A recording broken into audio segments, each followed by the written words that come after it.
May 19, 1824, Srimant Nana Sahib Dhondopant Peshwa was born in Bithur. He is often hailed as the architect of the first Indian freedom struggle of 1857. Nana Sahib, alongside Tatya Tope, led significant uprisings against the British forces in Kanpur, successfully driving them out twice. Nana Sahib was adopted by the last Maratha Peshwa, Baji Rao II, in 1827.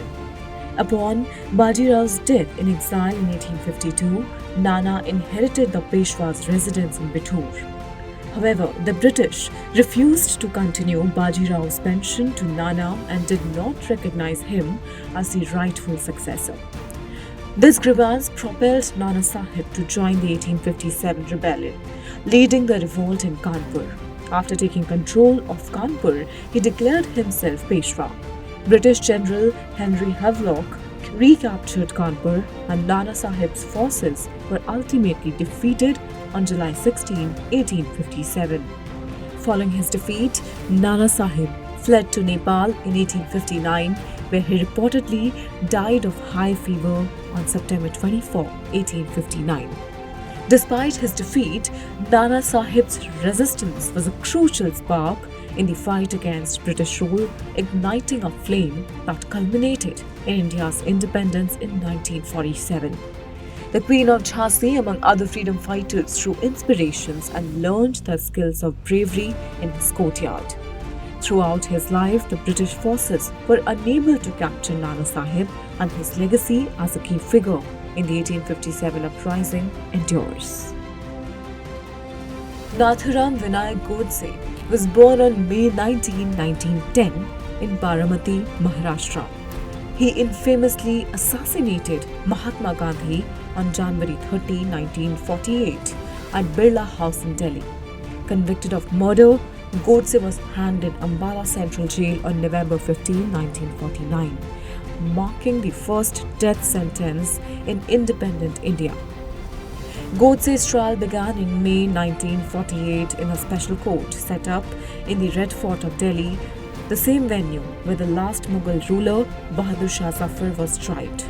During the trial, Godse delivered a 90-page statement justifying his actions.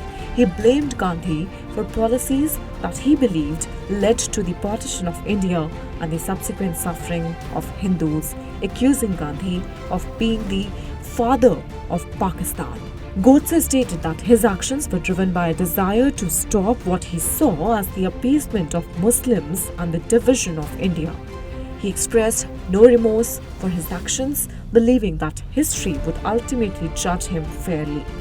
Godse requested that his ashes remain undisturbed until the Indus River flowed under the flag of India.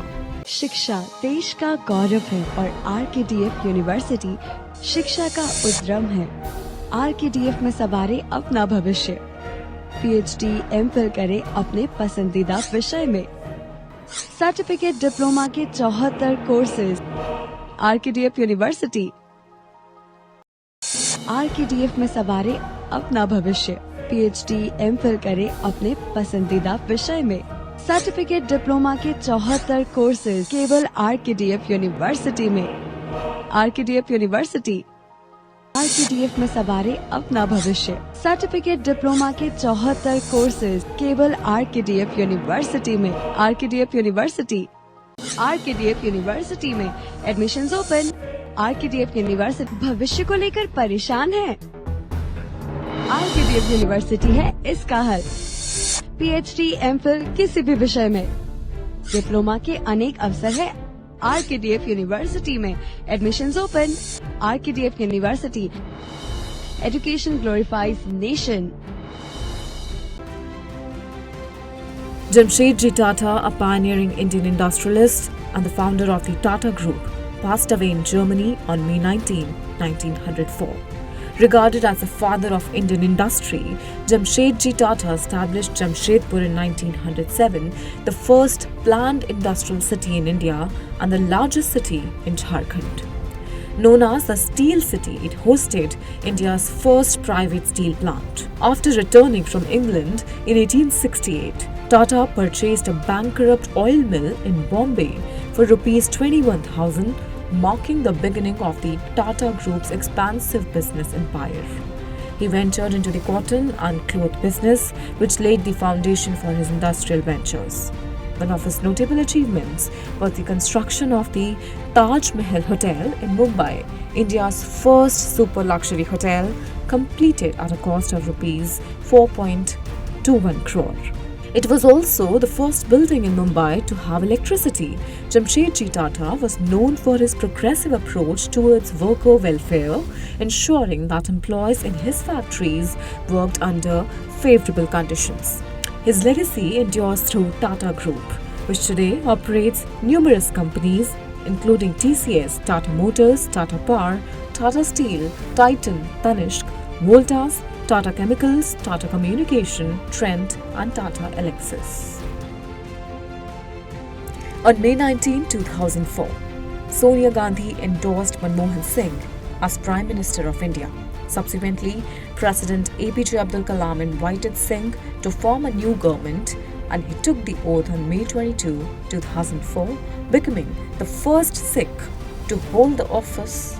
In the 2004 general elections, the Congress Party emerged as the largest party with 145 seats and led the UPA coalition government. Manmohan Singh served as India's 13th Prime Minister from May 22, 2004 to May 26, 2014. His tenure was marked by significant controversies, including the gold scam and the 2G scam, leading to criticism of his leadership as a silent Prime Minister. During his second term, from 2009 to 2014, he faced scrutiny for the economic slowdown. Despite these challenges, Singh's earlier contributions to India's economy were recognized with the Padma Vibhushan Award in 1987. On May 19, 1980, at 8:30 am, Mount St. Helens erupted, resulting in the deaths of 9 people and leaving many missing. The eruption plunged numerous cities in northwestern America into daytime darkness and triggered a 5.2 magnitude earthquake. The catastrophic event incinerated a 250 square kilometer forest, causing the death of thousands of animals. Globally, there are over 1,500 active volcanoes, with about 500 having erupted in recorded history, according to the British Geological Survey. Indonesia holds the record for the most active volcanoes in the world.